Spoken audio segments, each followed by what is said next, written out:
कौन कहता है कि आसमां में सुराग नहीं हो सकता? एक पत्थर तबीयत से उछालो तो मेरे यारो। कौन कहता है कि आप इंग्लिश में अच्छे से कम्युनिकेट नहीं कर सकते? So I am Subhash Kartik and I am going to help you making your English communication fluent, correct and impressive. दोस्तों, आज का टॉपिक है 20 super useful daily users English phrases. जी हाँ, you are most welcome. Thank you very much. How are you? Hey, what's your name? Where do you live? क्या आप कभी English grammar का यूज करते हो ये सब बातें बोलने के समय? नहीं। जो लोग आज बहुत एकदम कॉलर उठा के इंग्लिश बोलते हैं ना कि मैं बहुत अच्छा इंग्लिश में हूँ, आपको पता है वो लोग ग्रामर पे फोकस शायद करते हो, पता नहीं, लेकिन इंग्लिश फ्रेजेस को वो ज्यादा इंपॉर्टेंस देते हैं। तो क्या आप जानना चाहते हो स्पेशल यूजफुल इंग्लिश फ्रेजेस? सबसे पहले मैं स्टार्ट करूंगा। एक बात बताइए, जब भी कोई आपको शॉकिंग न्यूज देता है या कोई सरप्राइज देता है तो आप क्या बोलते हो? अगर अच्छी बात होगी तो आप बोलते हो oh my God,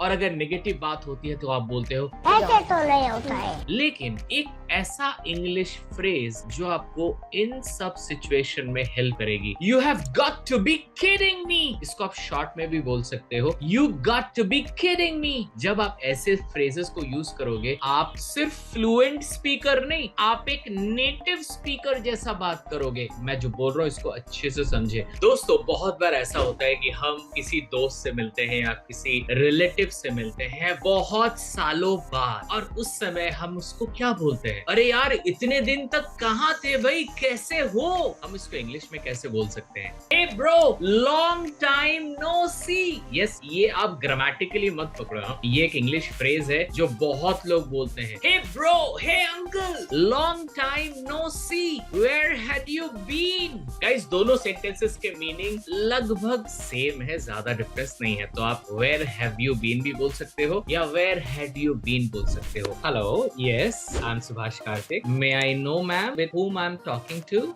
may I know ma'am with whom I am talking to? जी हाँ दोस्तों, बहुत समय ऐसा होता है कि हमारे पास कॉल आता है और हम पूछते हैं कि भाई आप कौन बात कर रहे हो? तो हम लोग कैसे बोलते हैं भाई, हु आर यू? अरे यार, ऐसे कोई बोलता है हु आर यू? सिंपली आप बोलो hey, may I know whom I am talking to? Okay, so you are Mrs Bhattacharya ji, could you please spell that again? Bhattacharya ji और भट्टाचार्य। हो सकता है कि आप फोन पे बात कर रहे हो या तो किसी के साथ आप सामने बात कर रहे हो और आपको समझ में नहीं आ रहा है कि एग्जैक्टली वो क्या बोल रहा है। उस समय हम बोलते हैं hey, how do you spell your name? How do you spell that word? Could you please spell your name? जब आप किसी को बोलना चाहो अरे यार तू बहुत अच्छा काम कर रहा है, बिल्कुल नजर ना लगे, हे फिंगर क्रॉस। कभी कभी हम लोग ये भी बोलते हैं यार आई डू होप कि यार अच्छा हो, मेरा रिजल्ट अच्छा हो, या finger cross. Friends, finger cross हम तब करते हैं जब हम कोई अच्छी चीज को लेके बात करते हैं या एक अच्छी चीज को लेके उम्मीद करते हैं कि कुछ अच्छा होने वाला हो, और साथ ही साथ हम बोलते हैं हे भगवान इसकी नजर ना लगे। सपोज आप किसी से आप एक्सपेक्ट कर रहे थे कि वो आपको हेल्प करेगा, लेकिन वो आपको हेल्प करना चाहता है लेकिन वो हेल्प नहीं कर पा रहा, तो उस समय हम क्या बोलते हैं? हम सिंपली बोल सकते हैं thank you any way.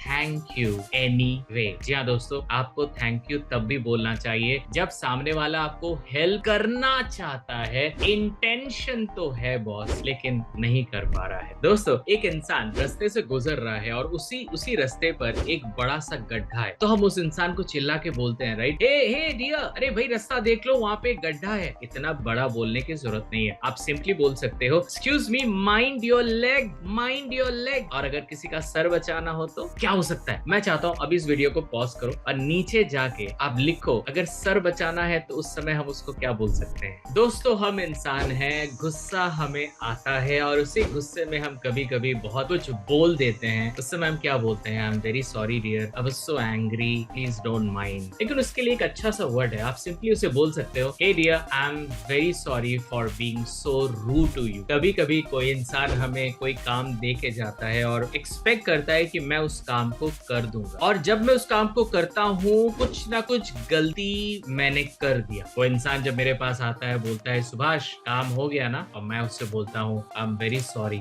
I screwed up, I screwed up, मैंने सब बर्बाद कर दिया, मैंने पूरा बिगाड़ दिया। एक बार तो ऐसा हुआ कि एक बंदा आया और बोला कि सर ये न्यूरो साइंस क्या होता है?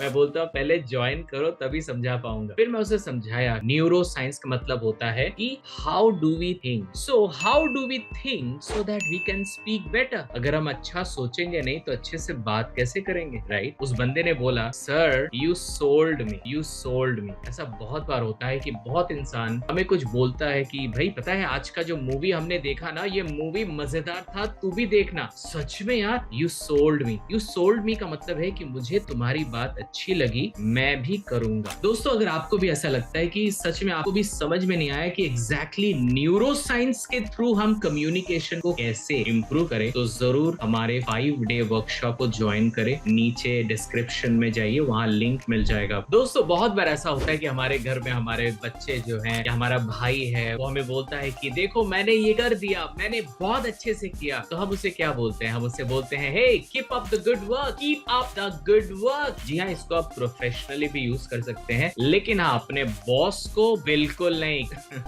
हो सकता है कि कोई इंसान जस्ट बैठा हो और वो आपको एक्सपेक्ट नहीं कर रहा था, तो आप वहां पे जा रहे हो और आप सामने वाले को बोल रहे हो एक्सक्यूज मी मुझे कुछ बोलना था, कहीं आप बिजी तो नहीं? उस समय हम सिंपली बोल सकते हैं excuse me, sorry to bother you, sorry to bother you. ये बहुत अच्छा फ्रेज है दोस्तों, इसे हम जरूर यूज करें। हे सॉरी टू बॉदर यू। बहुत बार ऐसा होता है कि कुछ लोग बात कर रहे हैं एक ग्रुप के अंदर और आप ही उसी ग्रुप में हो, आप उन्हें सुन रहे हो। अरे ग्रुप छोड़ो, कभी कभी तो मुझे मेरी वाइफ कुछ बोलती है और शायद मैं उस समय काम के बारे में सोचता हूँ या बिजनेस के बारे में सोचता रहता हूँ और वो आके कुछ बोल देती है और फिर मुझे बोलती है कि सुना। मैं बोलता हूँ अरे अरे अरे अरे I am very sorry, I wasn't listening, I am very sorry, I wasn't listening. So दोस्तों जब हम किसी को बोलते हैं I am very sorry, I wasn't listening, तो क्या इसके बाद हमें वेट करना चाहिए कि वो इंसान मुझे फिर से वो मैसेज को बोलेगा? वेट तो करना चाहिए, लेकिन साथ ही साथ आपको कुछ बोलना तो पड़ेगा उसको। I am very sorry, I wasn't listening, do you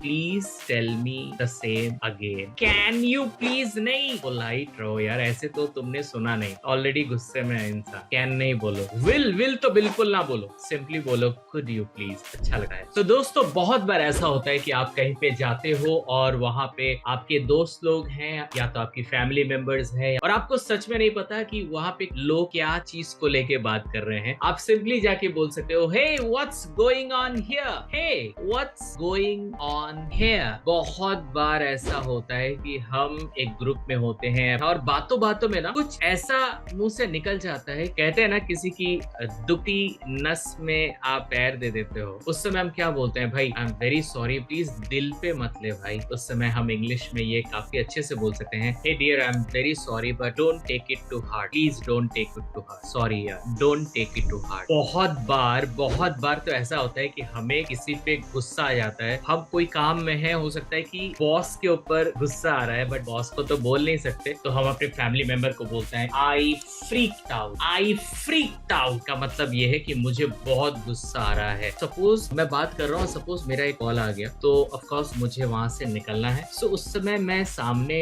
क्या बोलूंगा? आप जब भी कुछ ऐसा करोगे जो आपको नहीं करना चाहिए लेकिन आप मजबूरी में कर रहे हो, तो आपको सॉरी के साथ स्टार्ट करना पड़ेगा। I am very sorry, I will be here in a minute, I will be here in a minute. So दोस्तों आप बात करते करते आपने सॉरी बोला, आपने बोला कि आई will be here in a minute, आप बाहर गए, फोन किए और आप फिर 1 मिनट बाद आ गए, तो आपके दिमाग में ये अखरेगा नहीं कि भाई ये 1 मिनट में ये लोग क्या बात किया। आप उस समय बोलोगे hey dear where were we, where were we. बहुत समय हम सामने वाले को बोलते हैं कि मैं तुम्हें एसएमएस भेज दूंगा, मैं तुम्हें व्हाट्सएप में हाय लिख के भेज दूंगा। उस समय हम सिंपली बोल सकते हैं hey bro I will text you और I have text you already. अरे मैंने तुमको ऑलरेडी टेक्स्ट कर दिया है। तो दोस्तों बात करते करते हमने 20 सुपर यूजफुल इंग्लिश फ्रेजेस को यहाँ पे डिस्कस किया। आज जो फ्रेजेस हमने यूज किया, आई बिलीव कि आपने कॉपी में लिखा होगा, उससे हर दिन प्रैक्टिस कीजिए। मैं बता रहा हूँ 24 घंटे इंग्लिश में बात करेंगे और आपको पता भी नहीं चलेगा कि आप इंग्लिश में बात कर रहे हैं। So, दोस्तों आपसे फिर मुलाकात होगी हमारे अगले लाइफ चेंजिंग वीडियो लेसन को। नीचे सब्सक्राइब तो आपने कर दिया है ताकि नोटिफिकेशन आपको मिलता रहेगा। Thank you very much, bye. और जाते जाते एक आखिरी फ्रेज फ्रेज, बोनस वाला फ्रेज दे के जाऊंगा, step up your English game, step up your English game. Thank you, bye bye.